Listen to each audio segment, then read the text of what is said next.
Welcome back, it's Nine, and today we are going to be talking about some crazy PlayStation 5 news that has come out straight from Sony and the PS blog. If you haven't heard about it already, we got a PlayStation 5 teardown, complete look at the inside and breakdown of everything that is in there, and we're also going to be talking about the new trophy changes that are happening today, I believe, in America, and then tomorrow in Europe. And this is exciting, guys. We finally are getting what we've been asking for, right, when it comes to the teardown, and obviously now with the trophies changing as well, which was a nice, pleasant surprise because I thought, they really did need to revamp that as well. Now, before we get into it, if you haven't subscribed already, please hit that subscribe button, hit that notification bell to get notified about all my upcoming videos, and hit the like button. It helps the channel a ton. Now, let's get right into it, and we're talking about the PS5 teardown, which, by the way, I am really impressed with just how intricate the inside of these machines are. So it says your first look at PS5's internal components that will power the next generation of amazing games. Now, I'm not going to read this entire thing, but I will definitely have this in the description for you guys who haven't seen it yet. I really just want to talk about my thoughts on it overall and taking a look at the way the whole thing was broken down.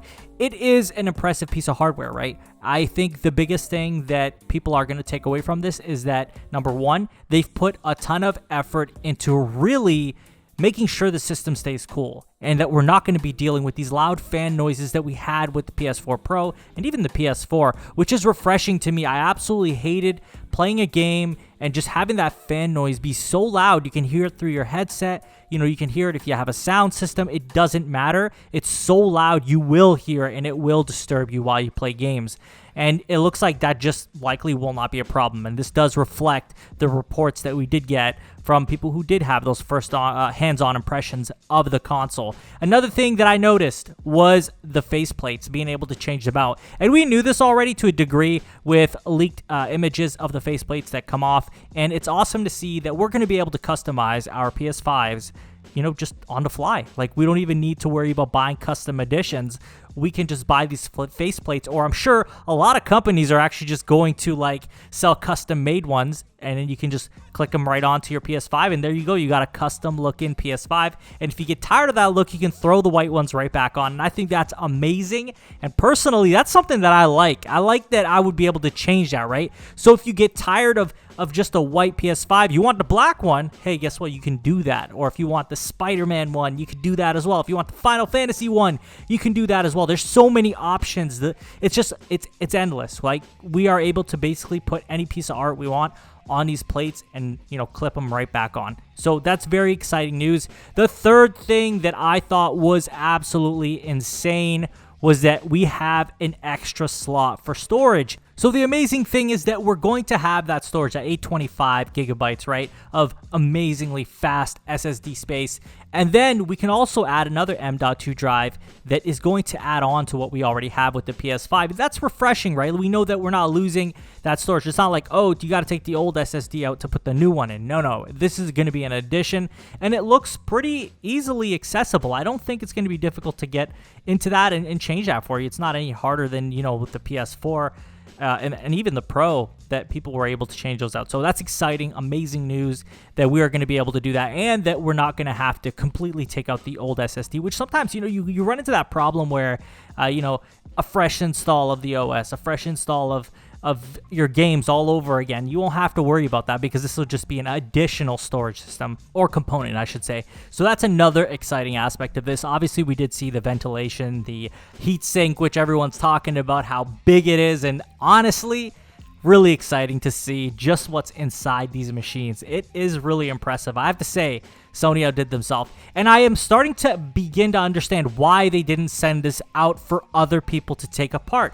Guys, this is the truth right here, is that their engineers put this thing together, so who better to take it apart than them themselves, right? So this is the thing that I think they are doing right. Not to say that Xbox sending it to Digital Foundry and all these other guys, there's anything wrong with that. No, absolutely not. But I think Sony's process is okay too, because they will best be able to explain it. They will best be able to take it apart and make it look elegant, right? So I think it's better that Sony took it in their own hands rather than sending it out to, say, Digital Foundry to do that for them. Although it would be great for them to get it too, but I think this route is more than okay with me too. I mean, if they were going to send consoles out, it should have been for just like playing games, not for, taking it apart and everything. I feel like Sony doing that was proper. I really like that. That was a nice look, and I think they really showed us everything that had to be seen. It was not like, you know, sugarcoating things. They literally took it completely apart and showed us everything. So I applaud them for that. Next up, I want to talk to you guys about the new trophy leveling changes. And, you know, if you don't love trophy hunting, yeah, you might just start changing your mind about this, because they've added a lot of great things to it and a lot of changes. Some of you may not care, but I personally, I love trophies. I love trophy levels. I love trophy collecting. It's a lot of fun. Usually, if I love the game, I'll try to collect all of them, but I won't say that I collect all of them for every single game. As always, we will not be like talking about every single thing in this article, but I'm just going to go over the main points. The first thing you'll notice is the big change to your trophy level. We are increasing the trophy level range from the current 1 to 100 to 1 to 999. So following this update, your trophy level will automatically be remapped to a new level within this new range based on the trophies you've earned to date. For example, if your current trophy level is 12, your new level will jump to somewhere in the low 200s. The exact level will depend on the number and grades of trophies you've acquired.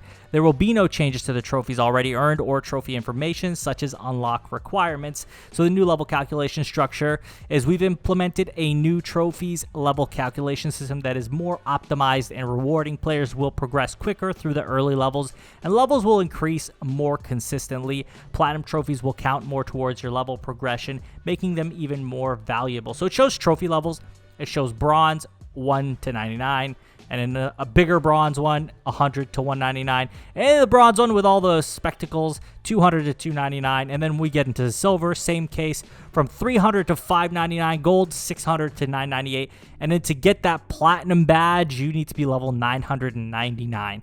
I can only imagine how long it's going to take somebody to get there. Right now, I'm only a level 14, and honestly, it was a slow progression. Like, I've been gaming since the PS3. I mean, mind you, I didn't play all my games on the PlayStation platform, but I did play a lot of them. So being level 14, I was kind of like, you know, I expect to be higher, but I guess now I'll be jumping up quite a bit. So a lot of you who are interested in this are going to be super excited to see that this will now be getting revamped. So there's a couple other details that are here.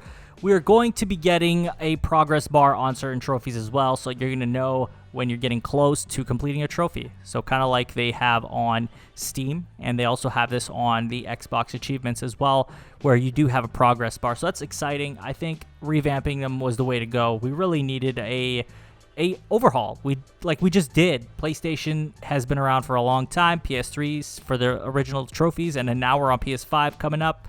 I think it makes sense to update that. So overall, I'm really excited, really happy to see everything that we've seen. I am calling it now. Next week, we are getting a UI reveal. I can guarantee it. If not next week, the week after that. And if not then, I don't know. I don't have any more guesses. My assumption is that it's got to be happening soon. But I'm going to pass this on to you guys and ask you, number one, what did you think of that PS5 teardown? Were you happy with just how much it showed, or were you left wanting more? Lastly, what do you think of the new upcoming trophy leveling changes that have been detailed? Are you excited to see more changes coming with trophy levels, or were you happy with the original trophies? Let me know in the comments. As always, if you haven't subscribed already, please hit that subscribe button, hit that notification bell to get notified about all my upcoming videos, and hit the like button. It helps the channel a ton. Follow me on Twitter. Link will be in the description, and share this video with a friend. I will talk to you all on the next one. Take care.